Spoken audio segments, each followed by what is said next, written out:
Hello students, हम start कर रहे हैं हमारा चैप्टर नंबर 12 जिसका नाम क्या है एटम्स। तो अब सबसे पहला क्वेश्चन क्या आता है कि सर हमें एटम के बारे में सब कुछ पता ही है तो है ही ऑलरेडी, तो हम एटम के बारे में क्यों पढ़ रहे हैं। तो यार ये जो बात है ना, ये एक बात है 1900 के पहले की। मतलब 1898 के अंदर सबसे पहले थॉमसन नाम के साइंटिस्ट ने जो एटॉमिक मॉडल दिया था तब की बात है। मतलब तब हमें ये तो पता था कि सबसे जो छोटी चीज़ होती है वो एटम होता है, लेकिन एटम के अंदर क्या था ये हमें किसी को पता नहीं था। तो ये बात है तब की, जब हम जानना चाह रहे हैं कि एटम के अंदर क्या है। तो अब अपन चलेंगे सीक्वेंस वाइज कि कैसे पता चला था सब कुछ। ठीक है, सबसे पहले स्टार्ट करते हैं Thompson model of an atom, कि थॉमसन जो साइंटिस्ट थे उन्होंने क्या एटम का मॉडल दिया था।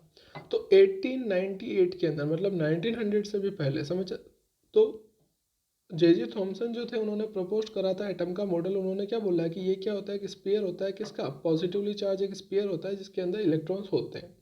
तो पॉजिटिव चार्ज जो होता है यूनिफॉर्मली डिस्ट्रीब्यूट होता है पूरे एटम के अंदर, और इलेक्ट्रॉन का अरेंजमेंट इस टाइप से होता है कि मतलब जो पॉजिटिव चार्ज है वो किसके इक्वल हो जाता है, नेगेटिव चार्ज के टोटल एक दूसरे को क्या कर देते हैं, बैलेंस। ये इनकी थ्योरी थी। और इन्होंने क्या बोला कि जो इलेक्ट्रॉन्स एटम्स के अंदर अरेंज होते हैं, किसी एक एटम के अंदर जो इलेक्ट्रॉन अरेंज होते हैं वो कैसे होते हैं, जैसे अपना जो सीड्स होते हैं वाटरमेलन में, मतलब तरबूज के अंदर जो बीज होते हैं ना रैंडम कहीं कहीं पे, उस टाइप से। और इनके वहाँ पे जैसे बोल सकते हैं कि प्लम्स इन ए पुडिंग, मतलब पुडिंग एक मिठाई मान लो, तो उसके अंदर जो प्लम्स होते हैं उस टाइप से। तो अपने लिए बेस्ट एग्जांपल क्या है कि भाई जो सीड्स होते हैं, बीज होते हैं वाटरमेलन में, वो किसका एग्जांपल होता है, एटम का, इनकी थ्योरी के अकॉर्डिंग। पर अब वहाँ पे इन्होंने क्या बोला कि प्लम्स इन ए पुडिंग, तो इसलिए इनका जो मॉडल है वो किस नाम से आना जाता है, plum pudding model.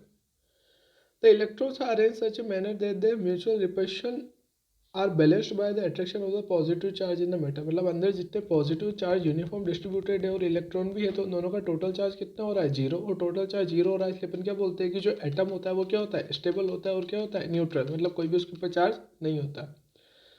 Next, Thomson model was able to explain with some success processes like, मतलब जो थॉमसन का ये मॉडल था जो उन्होंने दिया, उसे केमिकल रिएक्शन के बारे में बता दिया, रेडियो एक्टिव डिसइंटीग्रेशन में मतलब सक्सेस मिली। तो अपन को पता क्या होना चाहिए कि इनको सक्सेस कहाँ कहाँ पे मिली, दो जगह पे। एक तो इन्होंने केमिकल रिएक्शन को एक्सप्लेन कर दिया, कि इन्होंने रेडियो एक्टिव डिसइंटीग्रेशन को भी एक्सप्लेन कर दिया।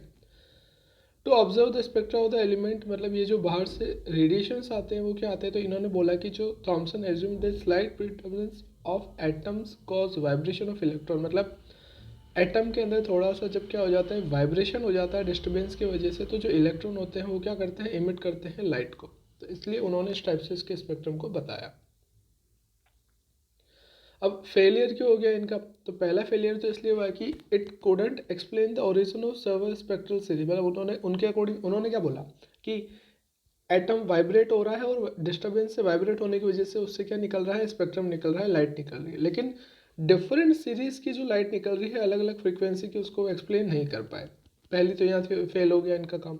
दूसरा क्या था, it fail to explain large scattering angle of the alpha particle in Rutherford experiment. कि रदरफोर्ड एक्सपेरिमेंट के अंदर जब अल्फा पार्टिकल को गोल्ड फॉइल के ऊपर इंसिडेंट कराया, तो जो लार्ज एंगल पे स्कैटरिंग हुई उसको ही एक्सप्लेन नहीं कर पाए, क्योंकि इनके अकॉर्डिंग क्या था कि सब जगह पे यूनिफॉर्म है, क्या पॉजिटिव और नेगेटिव सब जगह पे यूनिफॉर्म, मतलब पॉजिटिव तो पूरे में ही है जैसे तरबूज होता है, और इलेक्ट्रॉन नेगेटिव कहीं कहीं पे बीच के जैसे है। तो अब वो जो लार्ज एंगल स्कैटरिंग थी बहुत कम, वो एक्सप्लेन ही नहीं कर पाए। ठीक है, तो ये क्या हो जाती है इनकी फेलियर, कि लार्ज एंगल स्कैटरिंग क्यों हो रही है अगर सब जगह क्या चीज़ थी, यूनिफॉर्म थी। ठीक है, next, alpha particle scattering experiment. इसके बाद जो साइंटिस्ट आए वो कौन है, रदरफोर्ड आए, उनके जो एसोसिएट्स थे जीजे और मार्टसन, उन्होंने एक्सपेरिमेंट परफॉर्म करा कब, 1911 1911 में उन्होंने एक्सपेरिमेंट परफॉर्म करा। किसके निर्देशन में बोल सकते हैं इसको, रदरफोर्ड के निर्देशन में। तो इसलिए जो नाम आएगा वो किसका आएगा, रदरफोर्ड का।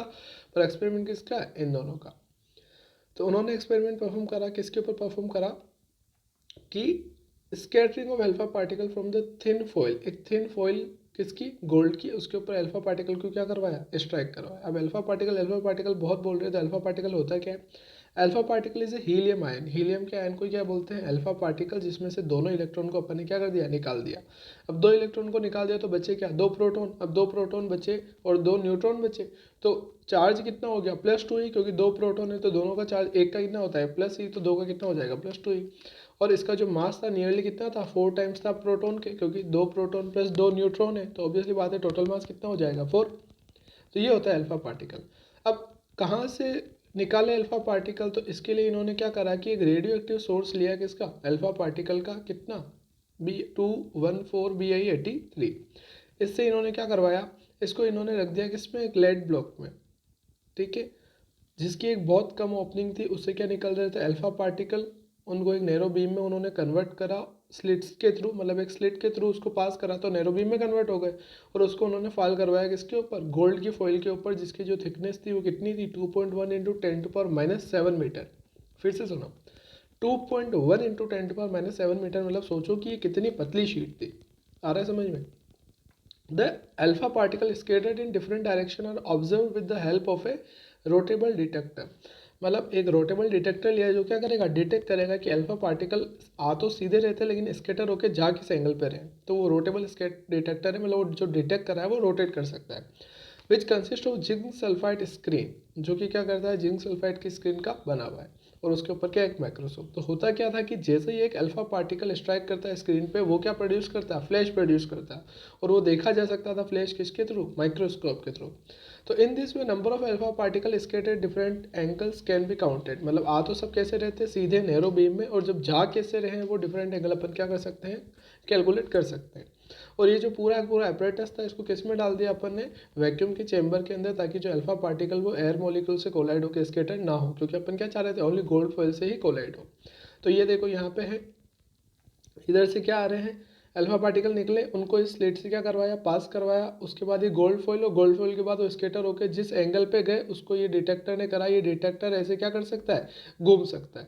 तो इस तरह से अपन को क्या पता चलता है, ये एक्सपेरिमेंट अपन ने देखा। ये अब अपनी ऑब्जर्वेशन किसके ऊपर है कि आ तो सब कैसे रहते हैं सीधे। अब जो मान लो कि 1 लाख अल्फा पार्टिकल्स आए, अब उन 1 लाख में से कितने कितने एंगल पे गए, उसका जब अपन ग्राफ बनाते हैं तो वो ग्राफ बनता है इस टाइप से। तो ये जो ग्राफ है क्या बताता है कि देखो, ज़्यादातर ये नीचे देखो, एक्स एक्सिस के ऊपर क्या, स्कैटरिंग एंगल, मतलब अगर अपन एंगल चेंज करें तो नंबर ऑफ अल्फा पार्टिकल जो स्कैटर हो रहे हैं उनका ग्राफ बता रहा है कि 0 to 20 एंगल देखो या 0 to 40 देख लो, उसमें ज़्यादातर जो है बहुत नंबर ऑफ पार्टिकल जो कि स्कैटर हुए वो क्या है, बहुत ज़्यादा। फिर से 0 to 40 एंगल जो है उसके अंदर देखो नंबर ऑफ पार्टिकल जो स्कैटर हुए वो बहुत ज़्यादा। यहाँ आ कितना रहा है देखो, 10⁻⁷ ये नंबर बता रहा है। तो 10⁻⁷ alpha particle, 10⁻⁶ alpha particle, 10⁻⁵ alpha particle, मतलब जो मेजोरिटी थी वो कम एंगल पे क्या हो गई, डिस्प्लेस हो गई, स्कैटर हो गई। और बहुत कम, अब जैसे देखो जैसे जैसे अपन एंगल इंक्रीज कर रहे हैं कि जो ज़्यादा एंगल पे स्कैटर हुए वो कितने हैं, तो उनका जो नंबर आ रहा है वो क्या आ रहा है, बहुत कम। ये देखो नंबर क्या आ रहा है उनका, बहुत कम नंबर आ रहा है। तो इनसे कंक्लूजन क्या निकलता है कि first, most of the alpha particle pass straight through the gold foil and suffer only small deflection, मतलब मेजोरिटी जो थी अल्फा पार्टिकल की वो सीधी निकल गई बिना डिफ्लेक्ट हुए। दूसरा, alpha particle about 1 in 8,000 get deflected through 90 degree, मतलब 8,000 में से एक ही ऐसा है जो 90 डिग्री से डिफ्लेक्ट हुआ। 90 डिग्री का मतलब कि आया कैसे, सीधा आया, और यहाँ पे अगर गोल्ड की फॉइल थी तो वापस कैसे चला गया, ऐसे चला गया, मतलब जो डिफ्लेक्ट हुआ उसका एंगल कितना हो गया, 90। Occasionally, an alpha particle get rebounded from the gold foil suffering a deflection of nearly 180 degree, मतलब बहुत कम गिने चुने ऐसे अल्फा पार्टिकल थे जिनको कितना डिफ्लेक्शन मिला, 180 डिग्री का, मतलब जिस पाथ से आ रहे थे उसी पाथ से चले गए। मतलब वो अपन ने पढ़ा ना रे ऑप्टिक्स में कि रे जैसे आ रही थी वैसी चलेगी, कुछ इस टाइप से तुम समझ सकते हो। तो ये जो रिजल्ट्स निकले, इन रिजल्ट के कंक्लूजन क्या है, पहला क्या कंक्लूजन है, most of the alpha particle pass straight through the foil, मतलब ज़्यादातर कहाँ से निकल गए, सीधे निकल गए। इसका मतलब जो ज़्यादातर स्पेस होता है किसका, एटम का, वो क्या होता है, खाली होता है, एम्प्टी होता है। Next, to explain large angle scattering of alpha particle, Rutherford suggested that all positive charge in the mass of the atom is concentrated in a very small region, मतलब अगर जो ज़्यादा एंगल से स्कैटर हो रहे हैं तो स्कैटर हो रहे हैं क्योंकि रिपल्शन हो रहा है, क्योंकि अल्फा पार्टिकल का चार्ज क्या है, पॉजिटिव। तो इसका मतलब वो स्कैटर हो रहा है, मतलब उसका क्या हो रहा है, रिपल्शन, तभी वो सीधा नहीं जा पा रहा हो। रिपल्शन किससे होता है, पॉजिटिव से। इसका मतलब जो ज़्यादातर चार्ज है, पॉजिटिव चार्ज, वो कहाँ पे होता है, एटम के सेंटर पे होता है। और इसलिए अपन बोलते हैं कि उसका जो मास है वो ज़्यादातर मास का कंसिडर होता है बहुत स्मॉल रीजन में, और जिसको ही क्या बोला गया, न्यूक्लियस बोला गया। Next, the nucleus is surrounded by cloud of electron, मतलब जो न्यूक्लियस है उसके आसपास के इलेक्ट्रॉन्स का क्लाउड है, जिनका जो टोटल नेगेटिव चार्ज है वो इक्वल है किसके, पॉजिटिव चार्ज के, ताकि एटम जो रहे वो क्या रहे, न्यूट्रल रहे।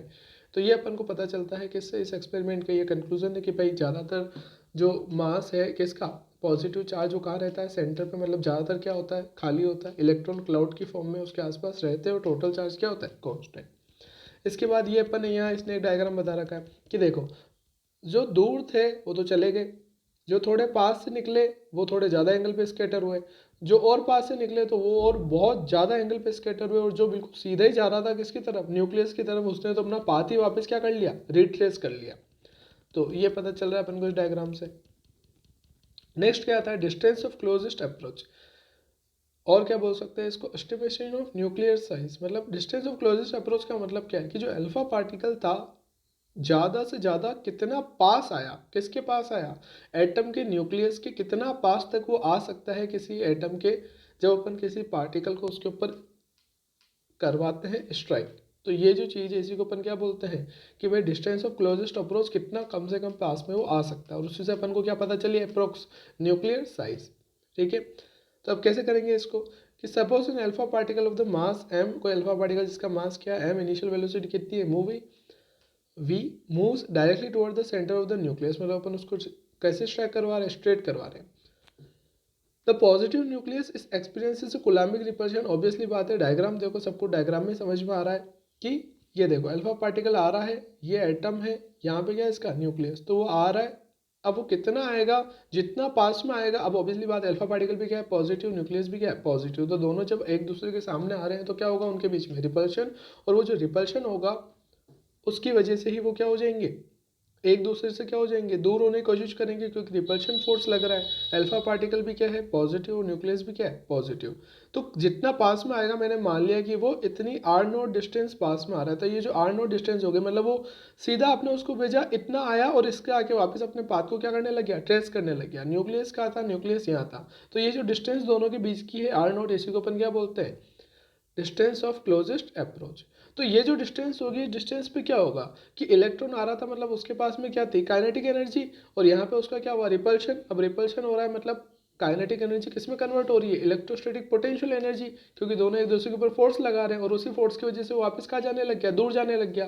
तो दूर जाने से जस्ट पहले जब वो बिल्कुल पास में था और रुक गया, वो रुक गया, इसका मतलब क्या है, काइनेटिक एनर्जी पहले कितनी थी, हाफ एम वी स्क्वायर, बाद में कितनी हो गई, जीरो।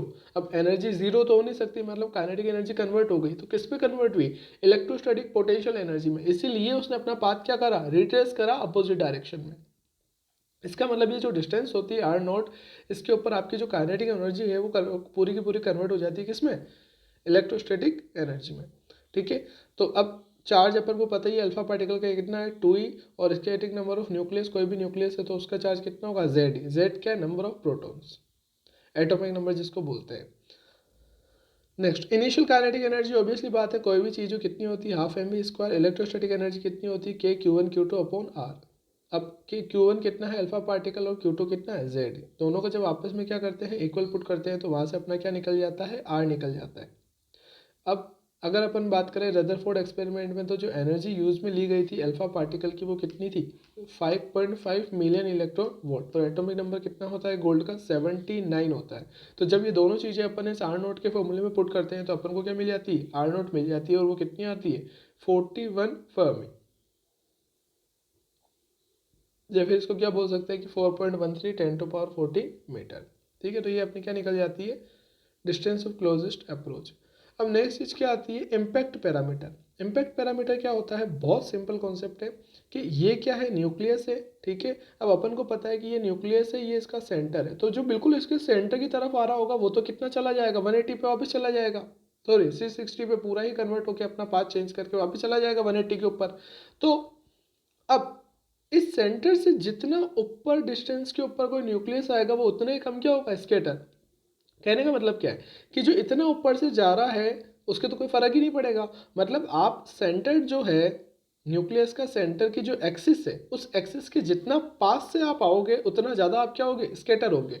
तो जितना पास आओगे उतना ज़्यादा स्केटर होंगे। अभी अपन ने यहाँ पे देखा भी है इस चीज़ को, ये जो डायग्राम है इसमें देखो कि जितना दूर है उतना कम स्केटर हुआ। मतलब ये जो एंगल है ये एंगल क्या है, कम है, ये जो एंगल है थीटा है क्या है, कम है।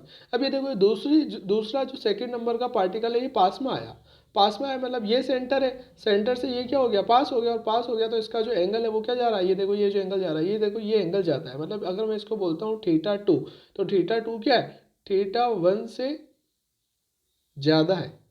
आ रहा है समझ में? तो इसका मतलब आप सेंटर जो है, ये सेंटर जो है, इस सेंटर से जितना पास में अल्फा पार्टिकल आएगा उतना ही क्या होगा, उसका स्कैटर एंगल ज़्यादा होगा, उतना ज़्यादा उसके ऊपर इम्पैक्ट होगा, और उसी को अपन क्या बोलते हैं, इम्पैक्ट पैरामीटर। तो ये जो होती है सेंटर से डिस्टेंस किसी भी अल्फा पार्टिकल की, जिसको किसे रिप्रेजेंट करते हैं, बी से, उसी के ऊपर डिपेंड होता है कौन, ये स्कैटर का एंगल। इसको अपन क्या बोलते हैं, इम्पैक्ट पैरामीटर। तो क्या हो जाता है, impact parameter defined as the perpendicular distance of the velocity vector of the alpha particle from the center of the nucleus. मतलब न्यूक्लियस के सेंटर पे जो एक्सिस है उससे जो परपेंडिकुलर डिस्टेंस होती है वेलोसिटी वेक्टर की, उसी को ही क्या बोलते हैं, इम्पैक्ट पैरामीटर। अब ऑब्वियसली बात है कि इम्पैक्ट पैरामीटर अगर ज़्यादा है तो रिपल्सिव फोर्सेस क्या हो जाएंगे, कम, मतलब ज़्यादा दूर से निकल रहा है तो कोई फर्क नहीं है, लेकिन अगर ये कम होता है इम्पैक्ट पैरामीटर, मतलब एक्सिस के पास में ही आ रहा है एटम, तो बहुत ज़्यादा क्या होगा, स्कैटर। और हेड ऑन कोलिजन का मतलब क्या है कि वो बिल्कुल एक्सिस, जो आपका एक्सिस है उसके अलोंग ही आ रहा है, मतलब सीधा आ रहा है टुवर्ड्स द न्यूक्लियस, तो जो स्कैटरिंग एंगल होता है वो कितना हो जाता है, 180, और जो इम्पैक्ट पैरामीटर होता है वो कितना हो जाता है, 0। तो जब इसको कैलकुलेट किया गया तो इसका जो डायरेक्ट फॉर्मूला है वो कितना आता है, ये 1/4πε0 ZE² cot θ/2/k। Direct formula याद रखना है, कोई डेरिवेशन की इसकी रिक्वायरमेंट नहीं है। तो ये जो रदरफोर्ड का मॉडल था एटम का, अब इसकी भी क्या निकल गई, कुछ लिमिटेशंस निकल गई। सक्सेस तो बहुत कुछ हुई, लेकिन इसकी भी क्या निकली, लिमिटेशंस निकली। तो पहले सक्सेस क्या थी वो पढ़ते हैं। सक्सेस क्या है इनके मॉडल की, क्योंकि जो इनसे पहले कौन आए थे, थॉमसन आए थे। थॉमसन ने बस इतना सा बताया कि जो पॉजिटिव चार्ज होता है वो यूनिफॉर्म होता है, और इलेक्ट्रॉन कहीं कहीं पे होते हैं तरबूज में बीज के जैसे। इन्होंने काफ़ी कुछ चीज़ें क्लियर करी। पहले क्या चीज़ थी, the atom consist of very small and massive central core in which the entire positive charge and almost the whole mass of the atom are concentrated। मतलब सब कुछ जो होता है वो सेंटर में ही होता है, पॉजिटिव मास, और उसका मास जो होता है ज़्यादातर एटम का वही कंसिडर होता है, जिसको उन्होंने क्या बोला, न्यूक्लियस। तो पहली बार पता चला था कि न्यूक्लियस भी कुछ होता है, किसके थ्रू, रदरफोर्ड के थ्रू। जो साइज होती है न्यूक्लियस की अभी अपन ने निकाली, वो लगभग कितनी होती है, 10⁻⁻15 मीटर, जो कि बहुत कम है as compare to size of the atom. Next क्या है, the nucleus surrounded by suitable number of electron. मतलब उसके आसपास क्या होते हैं, इलेक्ट्रॉन होते हैं, और वो जो इलेक्ट्रॉन होते हैं उनका जो टोटल चार्ज होता है वो वही पॉजिटिव चार्ज के इक्वल होता है, जिससे टोटल क्या रहता है, electrically neutral atom. Next, the electron revolves around the nucleus in various orbit. इन्होंने ऐसा कहा कि जो इलेक्ट्रॉन है वो क्या करते रहते हैं, घूमते रहते हैं ऑर्बिट में, जैसे जो प्लैनेट्स घूमते हैं सन के अराउंड। तो जो सेंट्रीपिटल फोर्स से इज रिक्वायर्ड फॉर, अब ऑब्वियसली बात है इलेक्ट्रॉन घूम रहे हो, कोई भी चीज़ अगर घूमती है तो उसको क्या चाहिए, सेंट्रीपिटल फोर्स। तो इन्होंने बोला कि वो जो सेंट्रीपिटल फोर्स है वो दे कौन रहा है, electrostatic attraction between electron and nucleus, क्योंकि इलेक्ट्रॉन का चार्ज क्या है, नेगेटिव, और न्यूक्लियस का चार्ज क्या है, पॉजिटिव। तो इन्होंने ऐसा बोला कि वो जो सेंट्रीपिटल फोर्स आपको मिल रहा है घूमने के लिए, वो दे कौन रहा है, इन दोनों का इलेक्ट्रोस्टैटिक फोर्स। तो ये चीज़ें पता चली, मतलब कुल मिला के ये बता के चले गए कि ऑर्बिट होते हैं जिसके अंदर वो घूमता है। अब इनकी कुछ लिमिटेशन निकल गई। पहले की लिमिटेशन निकली कि अकॉर्डिंग टू इलेक्ट्रोमैग्नेटिक थ्योरी, जो इलेक्ट्रोमैग्नेटिक थ्योरी थी, N accelerated charge particle must radiate electromagnetic energy. जो एक्सेलरेटेड चार्ज पार्टिकल है वो क्या निकालना चाहिए, इलेक्ट्रोमैग्नेटिक एनर्जी निकालना चाहिए। अब an electron revolving around the nucleus is under continuous acceleration toward the centre. इसका मतलब क्या है, देखो इलेक्ट्रॉन जो है घूम रहा है सर्कुलर मोशन में, और सर्कुलर मोशन का मतलब क्या होता है, एक्सेलरेटेड मोशन, क्योंकि वेलोसिटी क्या हो रही है, डायरेक्शन कंटिन्यू चेंज। तो उस वजह से सर्कुलर मोशन जो इलेक्ट्रॉन का हो जाएगा, और इसके ऑर्बिट के अंदर न्यूक्लियस के अराउंड, वो क्या हो जाएगा, एक्सेलरेटेड मोशन। और वो एक्सेलरेटेड मोशन में है, तो अब कोई चीज़ एक्सेलरेशन में है तो उसकी एनर्जी क्या होनी चाहिए, कंटिन्यू कम होनी चाहिए। और एनर्जी कम होनी चाहिए तो वो जिस ऑर्बिट के अंदर घूम रहा है वो ऑर्बिट क्या होना चाहिए, कंटिन्यू, उसकी रेडियस डिक्रीज होनी चाहिए। क्योंकि एनर्जी कम होगी तो आप धीरे धीरे अपने ऑर्बिट की साइज क्या करोगे, कम करोगे। और कम करते करते एक बार के एक टाइम ऐसा आ जाना चाहिए कि आपकी एनर्जी पूरी खत्म हो गई और आप किसके अंदर समा गए, न्यूक्लियस के अंदर समा गए। पर ऐसा होता नहीं है। इसका मतलब तो कोई एटम एग्जिस्ट ही नहीं करना चाहिए था। ये पूछा अदर साइंटिस्ट ने रदरफोर्ड से, तो इस चीज़ को वो एक्सप्लेन नहीं कर पाए कि जो स्टेबिलिटी है वो क्या है। तो इतना जो मैंने थ्योरी बोली उसका एक लाइन में मतलब क्या है कि रदरफोर्ड एक्सप्लेन नहीं कर पाया स्टेबिलिटी, कि वो जो इलेक्ट्रॉन है जब वो घूम रहे हैं और कंटिन्यू एनर्जी निकाल रहे हैं, तो क्योंकि इलेक्ट्रॉन घूम रहा है मतलब एक्सेलरेशन, एक्सेलरेटिंग चार्ज पार्टिकल क्या निकालता है, इलेक्ट्रोमैग्नेटिक वेव, मतलब वेव निकाल रहा है मतलब एनर्जी निकाल रहा है, और एनर्जी निकालना मतलब उसकी किसकी, इलेक्ट्रॉन की एनर्जी क्या होनी चाहिए, कम, और कम होनी चाहिए तो धीरे धीरे न्यूक्लियस में घुस जाना चाहिए, पर ऐसा नहीं होता है। Next, there angular velocity and frequency would change, frequency of the emitted light would also change. अब वो बोल रहे हैं कि भाई स्पायरल में घूम रहा है और धीरे धीरे उसकी एनर्जी क्या हो रही है, कम हो रही है, और एनर्जी कम हो रही है मतलब उसकी फ्रीक्वेंसी भी क्या होनी चाहिए, चेंज, और फ्रीक्वेंसी चेंज होनी चाहिए तो जो बाहर इलेक्ट्रॉन से, एटम से जो बाहर लाइट आ रही है उसकी फ्रीक्वेंसी भी क्या होनी चाहिए, चेंज होनी चाहिए। लेकिन ऐसा नहीं होता है, हम प्रैक्टिकली क्या देखते हैं कि किसी एटम से बाहर जो लाइट होती है उसकी फ्रीक्वेंसी क्या होती है, कंटिन्यूस होती है, ऐसे चेंज नहीं होती है। इस चीज़ को भी जो थे रदरफोर्ड नहीं एक्सप्लेन कर पाए कि इलेक्ट्रॉन घूमता घूमता अगर स्पाइरल पाथ पे घूम रहा है तो उसकी फ्रीक्वेंसी भी क्या हो रही है, चेंज, और उसके अकॉर्डिंग वो जो स्पेक्ट्रम मिलना चाहिए वो डिस्क्रीट मिलना चाहिए, लेकिन ऐसा नहीं होता है। वो किससे मिलता है, अपन को कंटिन्यूस मिलता है, चेंजिंग नेचर का नहीं मिलता है। तो ये दो चीज़ें वो नहीं समझा पाए। पहली क्या थी कि स्टेबिलिटी कैसे होती है अगर इलेक्ट्रॉन कंटिन्यू एनर्जी कम हो रही है उसकी, और अगर एनर्जी कम होकर अगर वो घूम रहा है तो उसकी फ्रिक्वेंसी जो मिलनी चाहिए वो भी चेंज मिलनी चाहिए, लेकिन ऐसा वो एक्सप्लेन नहीं कर पाए कि वो कंटिन्यूस सेम क्यों मिलती है, चेंज क्यों नहीं मिलती। इसके बाद जो साइंटिस्ट आए उनका नाम क्या था, बोर्स। उन्होंने क्या बोला कि एक क्वांटाइजेशन की कंडीशन दी।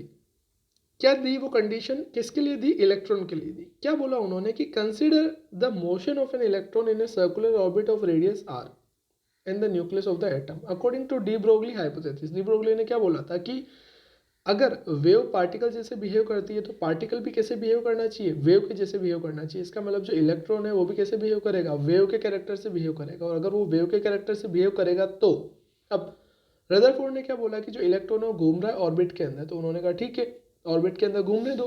डी ब्रोगली ने, इसने बोर्स ने क्या बोला कि ठीक है अगर ऑर्बिट के अंदर घूम रहा है तो घूमने दो, लेकिन hence circular orbit can be taken to be stationary energy state, मतलब उस ऑर्बिट के अंदर वो घूमेगा और वो स्टेट कौन सी हो जाएगी, स्टेशनरी एनर्जी स्टेट होगी। ओनली कब, only if it content integral number of de Broglie wavelength, मतलब डी ब्रोय की वेवलेंथ जो है कितनी, मान लो लैम्डा, जो अपन वहाँ पे ऑलरेडी कैलकुलेट कर चुके हैं। तो इन्होंने क्या बोला कि कोई भी ऑर्बिट, अब ऑर्बिट है तो टोटल चलना कितना है उसकी पेरीफेरी के इक्वल, और ऑर्बिट की जो पेरीफेरी होती है वो कितनी होती है उसकी सर्कमफेरेंस 2πr। तो डी ब्रोय ने क्या बोला कि वो जो 2πr है मतलब इलेक्ट्रॉन जितना घूमेगा एक सर्कल उसके ऑर्बिट के अंदर, वो जो है टोटल सर्कमफेरेंस कितनी, 2πr। मतलब फिर से सुनना, क्या बोला बोर्स ने कि इलेक्ट्रॉन जो है घूम रहा है, घूमने दो उसको, ऑर्बिट के अंदर घूम रहा है, ऑर्बिट जो है सर्कुलर है, सर्कुलर की सर्कमफेरेंस कितनी होती है सर्कल की, 2πr। तो इन्होंने क्या बोला कि वो जो टोटल घूम रहा है, जो टोटल घूम कितना रहा है 2πr, तो उसके अंदर डी ब्रोय की हाइपोथेसिस के अकॉर्डिंग अगर वो वेव कैरेक्टर से एसोसिएटेड है तो वो उनकी जो वेवलेंथ थी उसके इंटीग्रल मल्टीपल के इक्वल होना चाहिए। वेवलेंथ कितनी थी, लैम्डा, इंटीग्रल नंबर कोई भी ले लो n इक्वल टू 1 2 3 4 जितना भी आप रखते हो, तो वो उसके इंटीग्रल मल्टीपल के इक्वल होना चाहिए, तब जाके वो स्टेशनरी ऑर्बिट बनेगा, अदरवाइज नहीं बनेगा।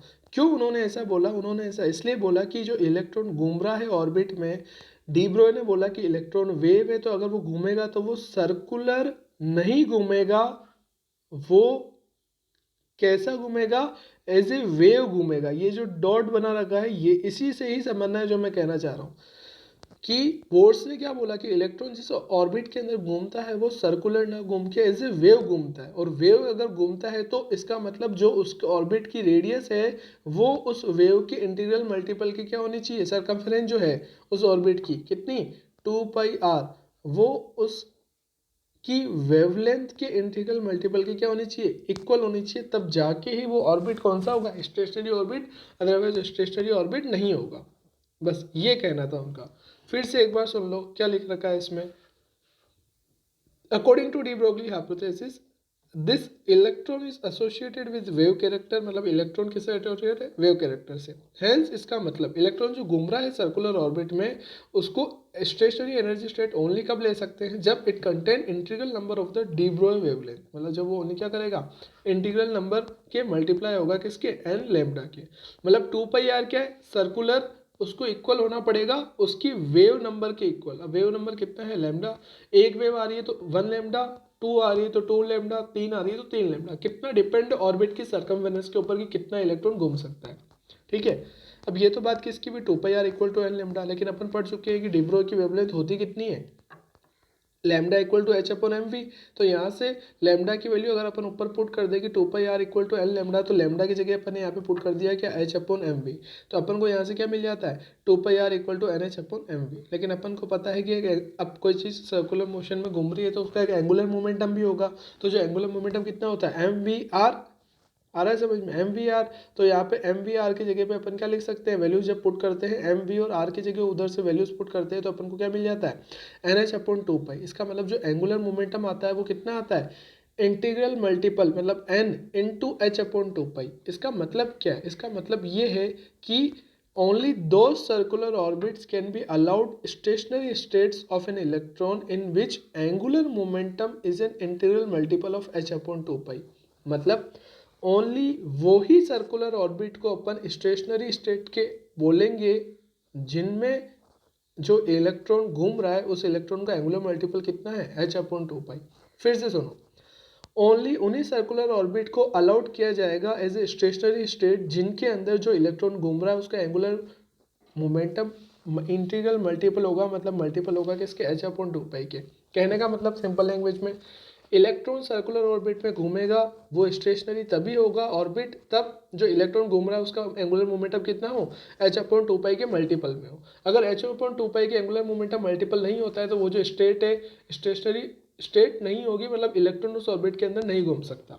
आगे समझ में, बस ये सिंपल सी बात है जिन्होंने कही थी बोर्ड्स ने, और इसी कंडीशन की क्या बोलते हैं, boards quantization condition for angular momentum.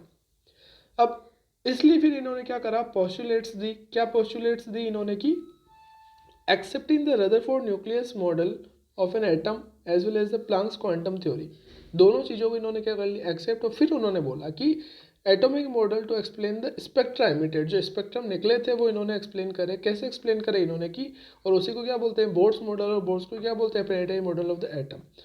किन किन पोस्टुलेट, पोस्टुलेट मतलब समझ सकते हो अवधारणा है, मतलब ये इन्होंने सोचा इस टाइप से इन्होंने अपने स्टेटमेंट दिए, जैसे को क्या बोल दिया, पोस्टुलेट। पहला क्या कॉन्सेप्ट है, न्यूक्लियर कॉन्सेप्ट। क्या है ये, देखो चीजें वही है जो अभी तक पढ़ी है, नया कुछ नहीं है, क्योंकि कंक्लूड करा ना इन्होंने, अभी तक जो पढ़ा उसी को कंक्लूड करा। तो पहला क्या, न्यूक्लियर कॉन्सेप्ट। क्या बोलता है न्यूक्लियर कॉन्सेप्ट की, an electron consist of an small massive central core.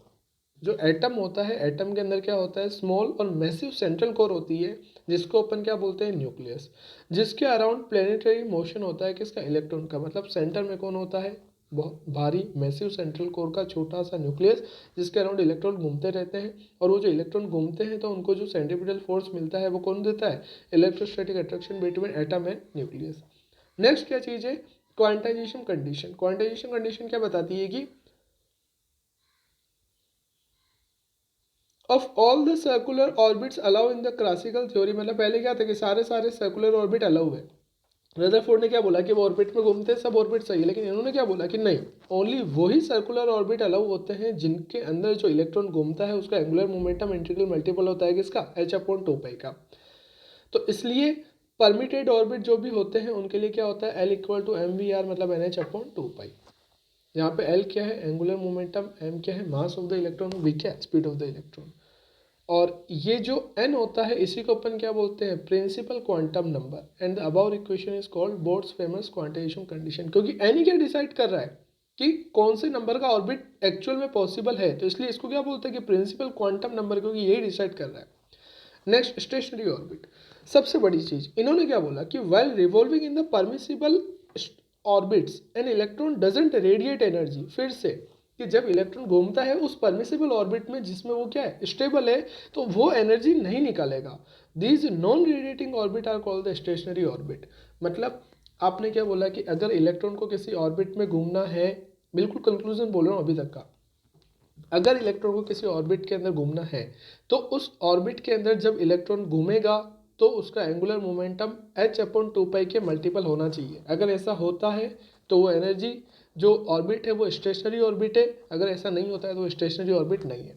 ठीक है, अब अगर स्टेशनरी ऑर्बिट होता है तो उसके अंदर जब इलेक्ट्रॉन घूमेगा तो वो कोई भी एनर्जी रेडिएट नहीं करेगा, बस वो फ्रीली घूमता जाएगा, ना तो एनर्जी निकालेगा ना एनर्जी लेगा। कब, जब वो उस ऑर्बिट के अंदर ही घूम रहा है, जिसको अपन क्या बोलते हैं, स्टेशनरी ऑर्बिट और क्या होता है वो उस इलेक्ट्रॉन के एंगुलर मल्टीपल, इसके एंगुलर मोमेंटम के इंटीग्रल के मल्टीपल।